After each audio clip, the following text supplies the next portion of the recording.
Good Sunday morning, everybody. I'm meteorologist Robert Suhr with another check of your forecast. We're going to start things off with a look at how May has been overall, and it's been warm for the most part.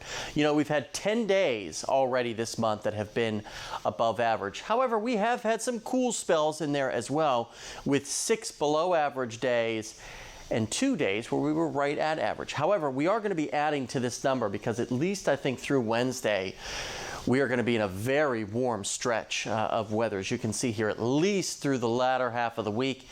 By about Thursday or so, we start to cool things down and temperatures return to where we should be for this time of the year. So if you have plans today, maybe to get in a round of golf, nothing to worry about other than a little bit of patchy morning fog this morning. I think the better chances will be the closer to the Ohio River and the closer you get to the Tennessee line for that patchy fog. Nowhere near what we experienced Saturday morning, but it quickly dissipates, warming up into the upper 80s by early this evening. We've got high pressure over the Ozarks. It will move overhead and keep things nice and dry and keep any precipitation to our southeast and our northwest, not just today, but the next several days will remain on the dry side for us, which is certainly some good news here. Futurecast will show you just how quiet it's going to be as we go through our Sunday and how quickly we warm up already into the 80s by the lunch hour. And notice those temperatures mid to upper 80s here by this evening. But again, you want to fire up the grill this afternoon,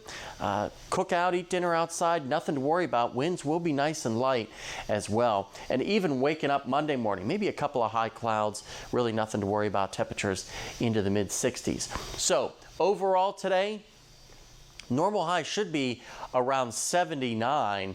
We will blow that out of the water today with those temperatures mid to upper 80s with that, little bit of patchy morning fog, but overall a very warm day and an above average night as well, with temperatures 3 or 4 degrees above where we should be for this time of the year as we dip into the lower 60s. There's a look at your extended forecast, and it is a hot one for some of you. Upper 80s flirting with 90 degrees. It will probably feel like it's in the 90s with a little bit of that humidity. That front gets closer, increases our rain and storm chances by the middle part of the week. Once the front passes, notice those temperatures cooling off to where we should be for May.